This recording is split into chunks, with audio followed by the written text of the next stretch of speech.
parade," whispered Doug, and leaped out of bed, shaking away sleep and sugar.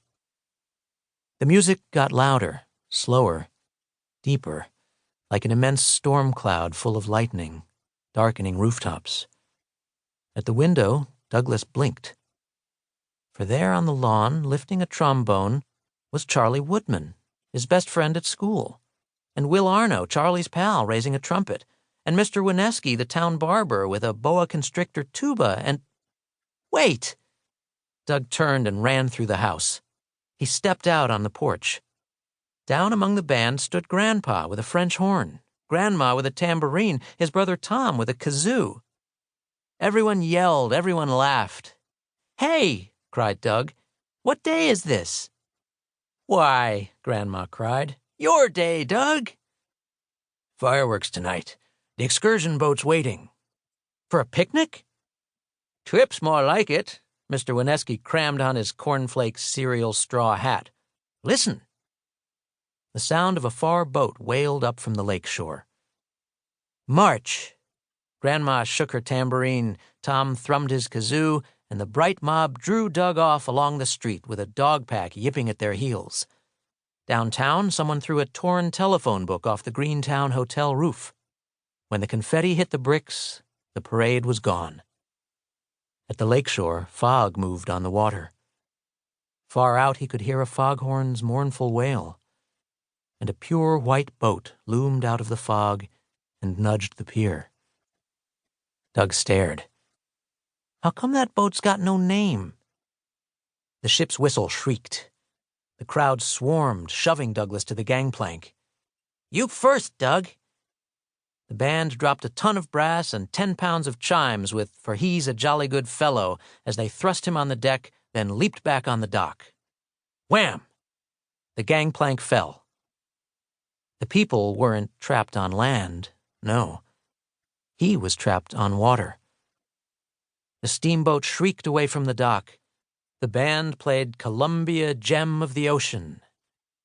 "Goodbye, Douglas," cried the town librarians. "So long," whispered everyone. Douglas stared around at the picnic put by in wicker hampers on the deck and remembered a museum where he had once seen an Egyptian tomb with toys and clumps of withered fruit placed around a small carved boat. It flared like a gunpowder flash. "So long, Doug. So long." Ladies lifted their handkerchiefs. Men waved straw hats. And soon the ship was way out in the cold water, with the fog wrapping it up so the band faded. Brave journey, boy. And now he knew that if he searched, he would find no captain, no crew, as the ship's engines pumped below decks. Numbly, he sensed that if he reached down to touch the prow, he would find the ship's name, freshly painted. Farewell, summer. "Doug," the voices called. "Oh, goodbye. Oh, so long." And then the dock was empty, the parade gone as the ship blew its horn a last time and broke his heart, so it fell from his eyes in tears as he cried all the names of his loves on shore. "Grandma, Grandpa, Tom, help!" Doug fell from bed, hot, cold, and weeping. Chapter 3. Doug stopped crying. He got up and went to the mirror to see what sadness looked like, and there it was, colored all through his cheeks, and he reached to touch that other face, and it was cold. Next door, baking bread filled the air with its late afternoon aroma. He ran out across the yard and into his grandma's kitchen to watch her pull the lovely guts out of a chicken, and then paused at a window to see Tom, far up in his favorite apple tree, trying to climb the sky.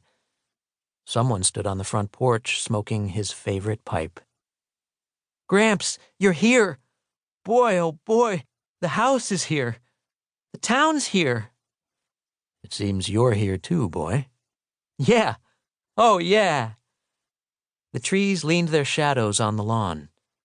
Somewhere the last lawnmower of summer shaved the years and left them in sweet mounds.